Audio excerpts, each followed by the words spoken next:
Hey everybody, GVB Mind Warrior here, talking to the wonderful mate of mine, Robert Vadasz. Robbie has just won the NRF Bianchi Cup Metallic Sight Division, which is a phenomenal thing. It's a massive achievement for Robbie, especially shooting against USAMU and some of the top international shooters that come to this event. So welcome, Robbie. Thanks, buddy. I want to talk to you quickly about mental health stuff. Now, I know you work with the Border Patrol. You do a lot of stuff for them. Now, give me some insights into your background before you even got that far. So you told me some stuff about your life. Yeah, absolutely. Earlier. So I was born and raised in the Tampa, Florida area. Middle to lower middle class, rural family, hard working. My dad was in construction, still is in construction. My mother suffered from mental health issues, without a doubt. And at a young age, you don't really realize that, your norm is just what you know.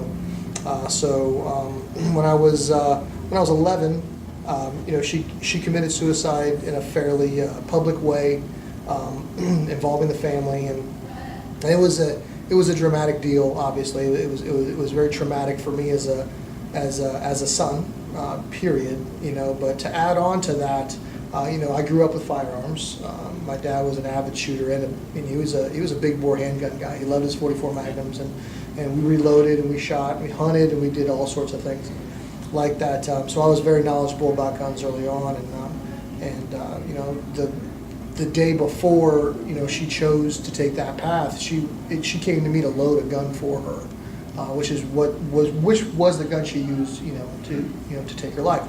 So it was heavy in several different layers. Yeah. Not just your normal losing a mother layer and being confused as to why someone make those choices, but then on top of that, you start blaming yourself. Could it even have happened if I had not, done that? Not that you can control it as a child, Mm-hmm. But so growing up through that was difficult. I have an older sister, 3 years older than me, also, devastated by that. How did she take it compared to you? So obviously she was into her, teen years, and I was slightly younger, and it affected us both very differently. Similarly at that time, but I immediately came to the support of my father, I think, who was devastated by it. The precursor to the entire thing happening was as my mother suffered from mental health issues, the family suffered. And it became violent in the home from my mother. And my father knew, it was mainly directed towards my father, sometimes towards us, but it was directed towards my father. And so my dad was able to say, you know what, I need to just remove myself from this situation. And he said, okay, I'm going to move to a friend's house who has a little side apartment, literally hundreds of yards down the road, But that was the straw that broke the camel's back, so to speak. And then she chose to take her path.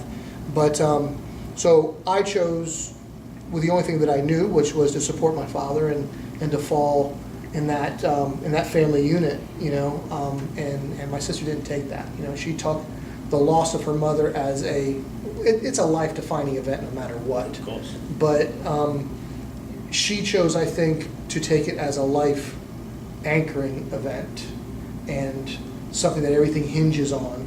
Instead of having a piece of a chip of the rock in your life, so to speak. If your life's a sculpture and then one chunk comes off at a time for different reasons, you have to be able to say, okay, that was a good chunk or a bad chunk, and how to move past it. And it became the whole thing. Absolutely, and still to this day, I'm 44 years old, which means she's 47 years old, and it's still something that has its hooks, in her in a negative way. So I was able, I think, to I went through all the confusion stuff, and you go through asking God all the questions and the world all the questions and wondering all the answers. But I think eventually through life I was able to see it in a positive light. It's never a positive event, Of course. but what I've learned is that if you can't change it, you have to take something from it. And I was able to what we learn as first responders or in law enforcement or as in the military later on, if you lose, period, don't lose the lesson. That you hear people say that in different ways, and I've always taken that to heart. So that lesson for me, taking advantage of every single day, and my father, devastated by it through that time period. He was a farm kid, a hardworking guy, and he hinged all of his success on how the family is, and that just really, he carried all that blame and still does to this day to an extent. Has he been able to move on at all? Yeah, absolutely. You know, he remarried my stepmother, Marianne, who I consider my mom for all other purposes, and she's been phenomenal. She's great for him and in his life, and great for me and in my life. She's a great grandmother to my children, you know, so she's phenomenal. And he has, but there's still that part, mainly because I think the devastation that it had on my sister and the lasting effects for her lifestyle choices and other things like that we still see. And has your sister sought help? Like, has she ever gone and said, you know, I need help with this, or she suffered with this in silence and just thought she was going to deal with it, and that's just her? It's never in silence. It's always a refusal. Right. You know, and at a young age, help was sought for her. And people continue to say, hey, listen, you know, although you're functioning in this capacity, right, but it's clearly unhealthy. These parts of your life are unhealthy, and we know this. So you need help here, you know, and she's just not able to hear that, Yeah. Which I'm, you know, sad about. I have very little contact with my sister overall because there's a point, the phone's always there. If it rings, I pick it up without a doubt. I send a birthday text and you know, happy birthday to my niece and things like that. But, you know, what gets very troubling is when that negative impact that it has on an individual is all that they live, breathe, and eat. Yeah. And then I'm raising 2 sons, and I'm caring for my wife, and I'm trying to, if at all possible, you know, not let that become a cycle. Yeah. You know, there's that, I always say, there's a fine balance between if you're happy with who you are as an adult or as a grown-up, not even an adult, right? Yeah. If you're happy with who you are, part of that sometimes comes from adversity, pain and suffering, and how you come through it. I'm really happy with who I am as a person right now. And you see a lot. I mean, you know, you're part of the Border Patrol. You guys do a lot of stuff. You see a lot of stuff, and you're a specialised unit of that. So you know, there's things you've obviously seen go through that would affect you. Absolutely, and your friends go through it, and so I think I've learned how to deal with that stress really well in my life. So I want my sons to come to the same place, although I don't want them to have to feel the same pain to get there. Right. So it's a really weird, you know, idea to try and get them mentally healthy and happy and, you know, prosperous, but not to have to go through the adversity. I like the word you just used then, because I use a different word for most people. Like, people talk about success. I hate the word success because people always associate it with money. I call it fulfillment. Absolutely. Because you're after, and you're saying prosperous, and it's not in a financial state. It's about them doing well, being well, achieving, you know, for themselves and for their family. You know, it's a different. It's not a monetary drive. It's just what they do makes them a better person and enjoy their life. It's touching happiness too. Like, that, for my idea, like you say, being fulfilled and being prosperous, and I agree. Success is, I think, a terrible word, you know, because there's so many. It's such a gray area. So many varying levels of success. Like, take this match for instance. You know, I just had the ultimate level of success in a mindset of win or loss. You know, or black or white. But the funny thing about that, because of the person you are, I felt a lot of joy for the fact you won, and it's good. And it's I wouldn't have the same for everybody, but because I like you as a guy, and I know you're a giving person, we really appreciate the fact you won.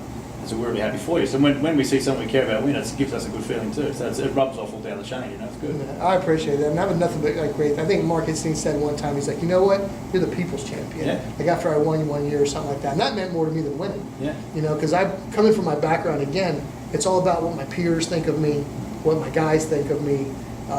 I truly believe in the Border Patrol mission and the mindset, the history, and I've just wanted to put my name in the book, so to speak. Yeah. You know, if there's a legendary list of guys, doesn't matter if they were paid the least or the most. You know, I want to be on that list. Yeah. So, you know, hopefully people can see that success, like you said, terrible word, but any sort of gains, you can find happiness in these weird little moments, and traveling the world and meeting people. You see that it could be just the joy of growing a tomato. Well, Jim Ron said it years ago. He was speaking for many years ago. He said, you know, if you sell up everything you own, you go live with the squirrels because that makes you happy. He said, you're a success. Absolutely. He said that's what you want to do, and you're doing it. You're successful. You know, it's got nothing to do with making tons of coin.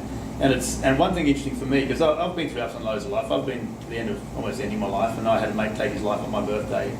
At the same day, I was thinking of doing it myself, and I came back from that ragingly. And when I came back to the 2014 shooting championships, I'd just gone through all that, and I was working really hard and shooting pretty well, and I was coming back, and you know, and 2016, I was training to climb Everest because someone threw it out to me and said, "Hey, what are you doing lately?" I said, "Nothing." They said, "You want to climb Everest?" I said, "What the hell, let's do it." As you do. And we were in deep training for it. And during training, I nearly died of a major stroke. And the interesting part about that, having been told I was worthless as a kid by my teachers, and then feeling worthless, then coming out of that and winning all this stuff I won, and then losing a lot of stuff, then coming back again, and then almost losing my life to a stroke. One thing that was interesting that mattered, and this is one thing I want you to take from this, what I've learned, is that I don't care, nothing that I'd ever won or lost mattered. The only thing that mattered was my wife and kids to the hospital door when they came in. I went, yes, that's what I'm here for. So I wrote my book, which we're doing this year, comes out because it was written for my kids. It was a book of life lessons in case one day I didn't come back, I fell off the perch. They had something they could live by as far as the way I thought they should live. You know, that's awesome. That's so yeah, and so what I get from you isn't that you've won, and you've won some great, and you work hard. I know you work hard to shoot hard. I mean, that's what we all strive to be. But it's the person you are that makes you what you are, not the championships you win. I think that's what Mark was getting at. I think you're right. I think there's several of the great people, not even great people, you can't even put them that, but just people that have a better understanding, or maybe a better view, or clearer view of the world, and they realize that these little things that are driving you crazy, that you're feeling this little I don't know, this knife twisting in your body somewhere because it's not getting done, or you need to do this, you need to accomplish that. I've found that in 95% of those moments, they're just unimportant in the big picture of things, and you see those, like my kids grow up, your kids grow up, you see them make those little moments, if they're tap dancing, or if they're baseball players, or, I tell coaches for my son all the time, because he's a good baseball player, and my oldest boy, so he'll get on a new team, and the team will be doing well. They haven't gelled yet. This hasn't happened. And so, anytime you have an influence on kids, I don't ever speak to the coaches at all, but I'm always watching, just to make sure. They're big influences. So and they'll come over and they'll say, listen, I just want you guys to know this as parents. They're not always going to lose. It's not always going to be this way. And I've always said the same thing, whether he was 9 years old or now 14 years old. I don't care if he consistently loses until he's 26 years old. I don't care if you lose every single game. This has nothing to do with winning. Sure. Losing has nothing to do with winning. The score at the end of it, how you attach or assign your value to it, that's what matters. And so I try to drive in, it's just self-importance or self-respect in the way that I'm getting better every single day. Yeah. And if you did something better today than you did it yesterday, you've improved. Of course. And as long as you're growing, as long as you're learning, you're always getting better. That means you've never reached your best. Well, and no one, I hate the word perfection because it doesn't exist either. It doesn't exist. My bodybuilding journey took 8 years to win. I didn't win a place in a show for 3 or 4 years. Nothing. I kept going back to the slapping machines that one day when I was 20, I won. Martial arts was the same. The filmmaking was a 15-year journey of, gee, maybe I'll make it one day, which could never happen. Maybe it'll happen. You don't know. You just got to put your faith in what you do and improve. And I always learned the lessons are in the losses. And if you don't take the lessons out of the losses, it's just a failure, and your whole mindset's screwed up. Absolutely. I think it's a big thing for people now with mental health and where we are today. I think everyone's so driven about this bullshit success word that we've forgotten what it all is. It's about growth.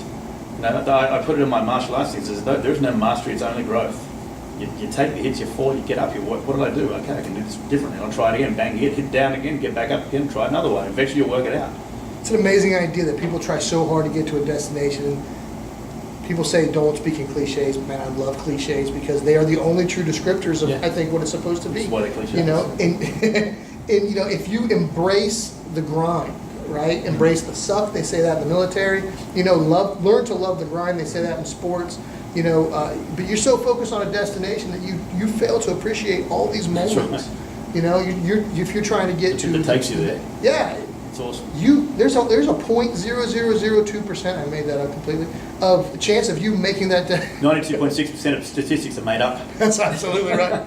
But there's a great chance you're never going to make that destination. Yeah. Then that's not the point. The point isn't because if there's a 100% chance that you're going to make it in the major leagues or you're going to be a champion shooter and you started it, then you're nothing but a coward. Yeah. Right? Because you're only doing what's safe. Yeah. So if you're trying to do something you don't know you can do or not, there's no guarantees in it. And I think that is what this whole side of me growing up and seeing what, number one, the reality of mental health and how real it is for people. And as clear and as bright as I see this day, no matter how positive, like today for me, a big day, how positive and clear I know this day is, that's exactly the other side of the spectrum for someone else, how dark and deep of a hole, and how real this is for me, that's so real for them. Like and that's what I try to remember and remind myself all the time is that, even though my mother made those decisions, she took a path that I don't agree with, that I definitely don't approve of, that I was angry about for a long time, and all those things that come with it. But I've come to a place where I really can't fault or give fault. I'm not in that position. And it's not, I disagree with people that say it's a selfish decision, because it's not. A lot of things happen when you're going down that pathway, and having felt it, you go, you know what? It's not because it's selfish. Either there's a lot of pain and you can't shake it, or there's a pathway you need to find and you can't find it. The world's crushing you down and you can't get out. And eventually, it's like, I equate it to being in the corner with like Tyson. He's beating the living shit out of you, and hit by hit by hit, and occasionally you might get one back, but eventually it just pummels you to the ground and it kills you. And I don't think people ever want to die. They just lose the hope for life. And they think the world would be better off without them, and once you lose your self-worth, you lose your life. Yeah, definitely. And I've always thought about that as well. I think that at that moment that, and this is honestly the longest conversation I've had about this ever. I appreciate it. Well, since I was a kid going through some therapy and stuff like that, but I think that personally, be it whether I'm making myself believe it for personal reasons or I'm right, that at that moment that my dad said, okay, this is beyond not healthy, right? I need to separate myself from this so I can care for my family from afar.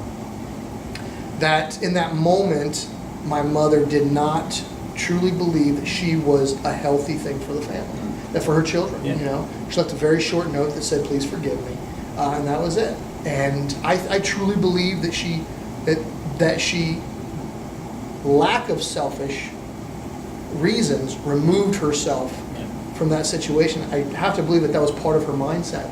And I wish that I was older at the time, or could say now, that's it's not the right decision. Here's the other thing, it's now, but, I lost my first friend at 16. I've lost a lot of friends on the way.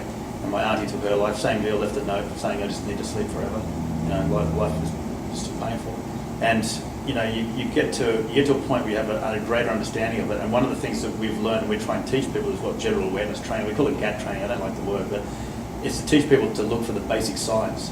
When someone suddenly they've been depressed for 6 months and suddenly they're happy, or the little things like give all their belongings away, or they're very reserved, they don't talk anymore, and suddenly they're out of the mix and they just disappear. And people don't ask. If we just took that second out of our life to do something simple, and I call it, I do it now when I speak to everybody. I make them stand up and promise me with their phone in the air, say, this could be a terror or a tool. So let's make it a tool. We're going to make 3-call Friday. Every Friday afternoon, before you go home from work, you get on your phone, you look through your list and find 3 friends you haven't spoken to in a while, and you freaking give them a call. I say, because one day will be the call that saves a life. You don't realize that without asking, that they're going about their day. I think you learn that. I learned that really when it comes to competition. Yeah. I see, Doug Koenig and Robbie Latham and all these guys that you think have been everywhere before. There's no way that there's a stressor in their lives. And now I can see physical cues from Robbie. I can see physical cues only after decades of being with them, of when people are stressed, and even though they're joking around, behind the eyes. Exactly. And if it's not your wife or your spouse or your kid, like I know when my oldest comes around and he's hiding something, like it's there, and I know right away because we're together all the time. Yeah. But sometimes with buddies, it's not that way. So you got to ask. So you got to ask. And I think sometimes even the ones that you're not so deeply rooted with, if I was at all part of that, and I'd love to be, make sure that you're calling people that you really definitely call the ones that you're deeply connected to. But really try and call some of the ones that you're not so deeply connected to. I've made some great connections with people just in the past couple of weeks here. We started talking about some of this stuff, and I say, listen, you can just give me a shout, That's right. And a guy gives me a hug and he's like, thank you so much. And that's it. You just go, wow, he's here. Yeah. You know how close they are down the and once you've been through a few, you know where they're at. I can tell when I speak to a large crowd who's crying at what stage of what I say, and I know exactly where they're at in their mindset. Sure. You pick it, you go, that word triggers that. Yeah. I know who you are. I can tell how far through an issue you are by the way you react to what I say. It's part of our timeline, too, of where we are in the different cultures, but in all of humanity. People, I think, a long time ago had a lesser value of their own human lives, right? And in some countries, it's still like that. Yeah. And now we have by and large, I think people have a very selfish aspect a lot of times, right? We become very, self-absorbed. Absolutely, I was going to say the exact same thing. But at the same time, I think people truly believe they're originals. And yet people really have to see that there are no such thing as an original. We are copies of copies of copies. This has been going on for, if some scientist says a couple 100 million years or whatever it is, another one says it's way longer than that. So there's been a whole bunch of me's running around, and whatever problem you're going through, or you feel that you're the only one to ever try and conquer this, climb this mountain, it's been done it's been failed for sure, but it's been successfully accomplished so many times. Yeah. So, just finding that out, that you're not alone, you're going through it. I know it's one of the things we've always done with people. Say, shut your eyes and I said, raise your hand if you've ever felt depressed and you can't get out of bed in the morning, life doesn't feel worth living. You go through it all, and then you say, everyone open your eyes, and every hand's up. You go, see, you're not alone, you're never alone. There's always someone who's been there, going through it, or about to go through it, you can talk to. And the most important thing is having a network of friends around you can trust, who aren't going to judge you. Yeah. And I find this is something, and I know you do a lot of peer support work with the Border Patrol. It's that peer-to-peer stuff, and knowing you can reach out to someone and go, you know what, I'm not going to get judged, I'm not going to get fired, I'm not going to get... Because I know the military have a hard time with that, because they know if they've put their name down saying, yeah, I'm struggling, having a hard time, they're going to get flicked out the back door. So that's a tough thing, where they're now trying to instigate help programs for their guys, which is fantastic. I think we've got some great programs at home, but we also have a long way to go with certain aspects of it. The more you can reach out to your network of friends and that they know where you're at, it helps a lot. It really It's does. the biggest thing in the world. It's, to think about going through life alone is a tremendous burden.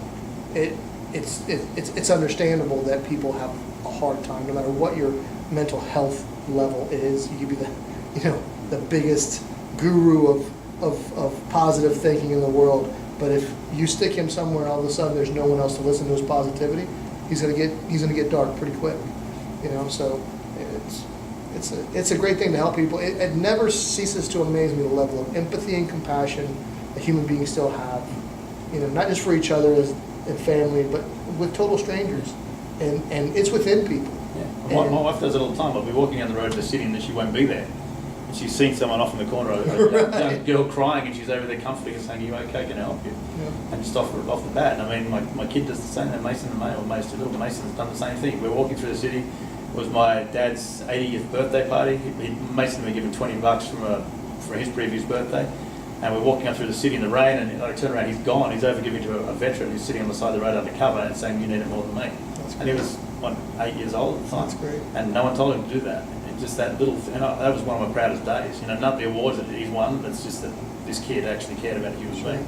And that was what mattered most. So what do you do, this last couple of questions, what do you do for your mental prep and mental health? So two things, life and competition. What do you do? So when you're prepping up for a comp, is there a similarity to what you do in the morning, getting out of bed, going, it's going to be a good day, I'm going to smash it out? Or what do you do? I'm a simple, stupid guy, so it's the same for me. It really is. Repetition works. Absolutely. And if I try and get in one groove here and then one groove there, one thing I do not do well is preparation. I'm not a preparation guy. It comes from my background. It comes from growing up. It comes from the Border Patrol. It's happening, grip it and rip it, let's go, make it happen, fix it, and then go home. So in competition and in life, I'm similar. I may wake up and go to a match, or I may wake up and remodel the bathroom. Like, it's going to happen the next day. But what I always tell myself is, number one, try and understand the true value of what's going on. When I first started shooting competitively, I always wanted to tell myself, this is not reality. This is not real world. And none of this matters. Because in a month, nobody's going to remember what I do right now. Nothing. It does not matter what level you get to. At some point in time, it's going to be forgotten. It's not going to change the world. What I'm doing right now isn't going to change the world. What I am doing over here with my kids or with my wife or with my family, that impact and the generations that are going to stem from that. That's right, it's the next step down. That's going to affect the world. So if I can put a level of value, a realistic level of value on what I'm doing that day, you have to be able and willing to try and figure it out. And that's one thing that I try and get through my day as well. I do not know how to do this, but I'm going to stick with it. One of my favorite sayings in the world is, how do you eat an elephant? Right? One bite at a time. I truly believe that. That's, you have to be able to start taking chunks out of whatever it is, whether it's get up and take one step, whether it's, in mental health issues, be able to get out of bed one time, make it one more day, do whatever it is. But beyond that, for me, for competition, I have to get out of my own way. Yep. Because we are our own worst enemies as individuals. Self-doubt and fear are what holds us back from every accomplishment, no matter what it is. So every day when I wake up is no different for competition. And I say to myself, I have no idea where this day is going to bring me, but I'm going to figure it out. Yeah. I don't know how I'm going to crush all I have to do in these hours, but I'm going to figure it out. And if I'm not done with it, and this suffers because of it, then so be it. It suffers because of it. If I'm not able to get my practice in, or if I'm not able to get my work done, or what, because I have to get back, kids got to go to baseball, and all the things got to happen, then I have to put a true level of value to things. Let go of what doesn't matter. What I find competitively is it frees me up immensely. I don't shoot as much as a lot of these guys shoot. I don't pick up a gun from September, except for operational work, from September until April. Yeah. Our National Police Shooting Championships for PPC is in September. I put those in the safe, and I don't touch them again until April. And then we shoot about a week a month through the season, and then put them away again. And that's back to, chasing bad guys and doing the job. But mainly taking kids to baseball and soccer practice. You're a cheap Uber driver. That's right. But I think it frees my mind up quite a bit that I can mentally think about what I want to be doing while I'm doing something else. I know I should be practicing right now, or I should be finishing some paperwork or whatever. If I can stay focused on the next thing, I think a lot of guys, I see a lot of stuff here, and I haven't shot for 3.5 years at all, and I came back to this event, which is always an interesting event to come to, and watching the amount of guys that changed their training for the Cup. They're down there and they're ripping out rounds, thousands at a time all day, and I've never done that at home. They're loading mags differently than they ever did. So they change everything they've worked on, which made them good, to make them better for this in the last week. Right. And it just brings them unstuck. You're watching everyone sort of, I knew this match was going to be just a mid to low range spiral for me the whole way through, because I went, well, I haven't shot, I'm going to work out where I'm at so I can come back next year. And I learned so much. Every event I learned from, at every event I shot, and I just went, oh, this is good. The glasses I need now because I'm blind. And I need to turn them higher up. They need to be this high up. They need to be this. My cadence is out. This is out, and this is what I work on as we get back. And that's what you get from the event. And the other thing you said, which was cool, is what I say a very similar thing about how I made it in all the industries I made in, is because I was too dumb, too stupid and naive to know any different. So my stupidity took me in there, my naivety kept me going. Sure. And by the time I was in there so deep, I thought, well, that's closer than going back. We'll just keep going that way. Absolutely. And eventually you get there. But I think people take a lot from that, because I think these days we're getting a lot of people that give it one go, one effort, one time, they mess it up, they stop. And I had a lady at Lego, I spoke to the Lego Corporation a couple of months back, and she said, oh, I've tried 4 or 5 times to get this thing working. I said, come and see me, give them 400. I said, then we'll talk. I said, because until you've got that level of commitment, you're never going to get there. Sure. And I think we need to change that way we think. Well, it's today's world. Yeah. People, we are really short-term gratification minded right now. Yeah. And you have to realize that there were people that grinded and worked out an entire lifetime for one very small, basic achievement. Mm-hmm. And it wasn't a gift, and it wasn't a prize, and it wasn't an amount of money. It may have been just making a house, or digging a ditch, or making a car run better, because they had to drive it to work the next day. Yeah. And I think, going back for me as a kid, I had that father that if the car was broken down, which a lot of people have, I'm not the only one. If the car was broken down the night before, he had to stay up all night long to fix it so he can get the truck, so he can get to work in the morning, because that's how he made money. And that's how he fed his family. So, and it's an amazing thing. And so what's really great is to be able to come full circle now and see, like, today's good day, a bright day, and to talk to him on the range, or from the range, and to feel his joy. So it's pretty amazing. Awesome. Big Robbie Vadasz. Robbie is an amazing character and a wonderful guy all around, as you just heard.